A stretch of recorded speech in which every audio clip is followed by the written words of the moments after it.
আসসালামু আলাইকুম সবাইকে। আমি তন্ময় বলছি স্পোর্টস টিএসসি চ্যানেল থেকে। ফার্স্টে বলে নিই, থাম্বনেইলটা একটু এগ্রেসিভ, বাট কথা সত্যি যে বাংলাদেশ আসলে নেক্সট রাউন্ডের জন্য কোয়ালিফাই করে গেছে যদি কোনো পচা শামুকে পা না কাটে। আর পচা শামুকে পা কাটার না থেকেও আমার কাছে যেটা মনে হয় সেটা হচ্ছে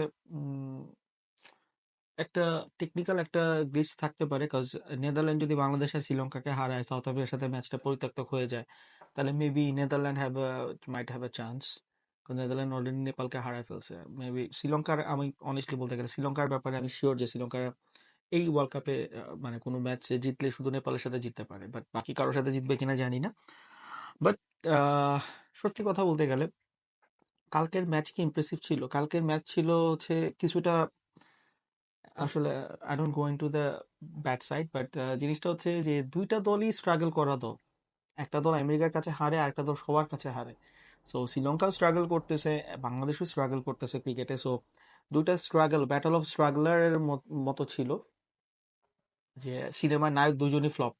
তো দুই ফ্লপ নায়ক মিলে যদি একটা সুপার হিট দিয়াতে, বাট ম্যাচ ওয়াজ গুড। মানে এত লো স্কোরিং অ্যাফেয়ার পিচ সেরকম ছিল না, লো স্কোরিং অ্যাফেয়ার। তো অ্যাজ ইউজুয়াল বাংলাদেশের ব্যাটিং কলাপস করা, অ্যাজ ইউজুয়াল বাংলাদেশের কিছু ব্যাটসম্যান রান করবে না এটা ধরেই রেখে দিয়ে খেলা শুরু করা।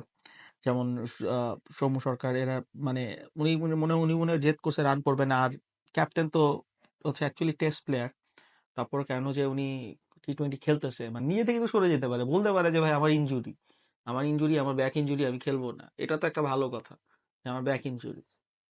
কিন্তু উনি এটা করবে না, উনি যেটা করবে উনি খেলবে। মানে এই ইয়াটা খুব কম দেখছি। তো এখন যেটা হচ্ছে এটা হচ্ছে না। আর অ্যাজ ইউজুয়াল তৌহিদ হৃদয়ের ইনিংসটা ভেরি ইম্প্যাক্টফুল ছিল। আর শেষে মাহমুদুল্লাহ দুর্দান্ত খেলছে, এটা নিয়ে কোনো কনফিউশন নেই। আবার এক্সপিরিয়েন্সটাকে সে দিছে, প্রায়োরিটি দিছে। বাট সিঙ্গেল নেওয়াগুলো আমার কাছে একটু সারপ্রাইজিং লাগছিল।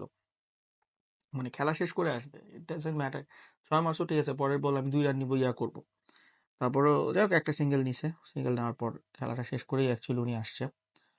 আর যদি এই ম্যাচের ডিটেলস আমারে বলতে বলে, তো ডিটেলসের কিছু নেই, কিন্তু একটা জিনিস আসলে অবাক। আমি টুর্নামেন্টের শুরু থেকে বলে আসছিলাম, Afghanistan is one of the favourite of this tournament. Afghanistan এই ওয়ার্ল্ড কাপের ফেভারিট হিসেবে শুরু করছে, তারা আবার প্রমাণ করছে গতকালকের ম্যাচে। মানে কোনো একটা সময় তাদের প্রেসার বলতে তারা যখন দেখলাম 10 ওভারে 55 রান, তখন তারা চিন্তা করতেছে যে ঠিক আছে, now I will start hitting. And তারা পুরো টাইমটা ক্যালকুলেটিভ রিস্ক নিচ্ছিল। মানে তাদের কথা হচ্ছে যে আমরা রান করি, বিকজ দে নো কত রানের পিচ ছিল। এবং যখন তারা একটা মানে কম বেশি লাইক 160 অর 159 রান করলো, তখনই মোটামুটি বোঝা হয়ে গেছে যে এই ম্যাচ টাফ হবে। আর অনেস্টলি ফারুকির ব্যাপার নিয়ে আমি খুব Impress, because he is a good bowler basically. আমার রশিদ খান এবং কালকে মুজিবুর রহমানকে তারা খেলাই নেই, বেস্ট ইলেভেনে ছিল না। সবকিছু মিলে it was very surprising, but end of the days they won it. So that is the bottom line, যে আফগানিস্তান জিতছে। এবং বলা যায় যে আফগানিস্তান এই গ্রুপ থেকে, আমি if I am not wrong, তারা ওয়েস্ট ইন্ডিজও হারাই দিতে পারে। এই গ্রুপ থেকে গ্রুপ চ্যাম্পিয়ন হয়ে আফগানিস্তান নেক্সট রাউন্ডে যাবে, যেটা কিন্তু আমার ক্যালকুলেশনে ছিল না। আমার ক্যালকুলেশন, কজ আমি নিউজিল্যান্ডকে কোনো সময় কোনো পচা শামুকে পা কাটতে দেখি নাই, যদিও পচা শামুক বলাটা ভুল। মানে আমি দেখি না কোনো মিনোস কিংবা অ্যাসোসিয়েট কোনো টিমের কাছে নিউজিল্যান্ড কোনো সময় মানে হারে।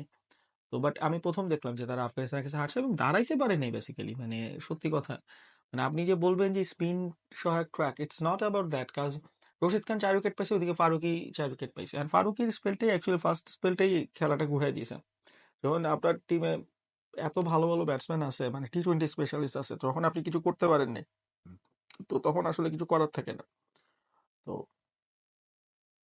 75 আমার কাছে যেটা মনে হয়েছে এই টিমটার হচ্ছে প্র্যাকটিসের, মানে আমার কাছে মনে হয়েছে, because আমি বাকি টিমরা কিছু ইয়া খেললো, এই টিমটা আমি খুব প্র্যাকটিস করতে দেখি নাই, মানে প্র্যাকটিস ম্যাচ খেলে নাই কিংবা ওয়ার্ম আপ ম্যাচ খেলে নাই। তো এই জন্য আমার কাছে মনে হয়েছে যে নিউজিল্যান্ডের কিছু ফিল্ডিংটা তাদের, আমি আমার এন্টার লাইফে নিউজিল্যান্ডের এরকম বাজে ফিল্ডিং কোনো সময় দেখি নাই। তারা যেভাবে ক্যাচ ড্রপ করছে, রান আউট মিস করছে অ্যান্ড এভরিথিং। সো এটা ঠিক আছে। আর বাংলাদেশের ব্যাপারটা আবার ঘুরে ফিরে আসতেছে, বাংলাদেশ সুপার এইট অলমোস্ট নিশ্চিত করে ফেলছে। এখন তাদের শুধু একটু মানে মানে নেদারল্যান্ড আর নেপালের সাথে একটু বুঝে খেলতে হবে। সাউথ আফ্রিকার সাথে জিতার আশা করাটা ভুল, জিতলে বোনাস। বাট নেদারল্যান্ড আর নেপালের সাথে একটু বুঝে শুনে খেলতে হবে।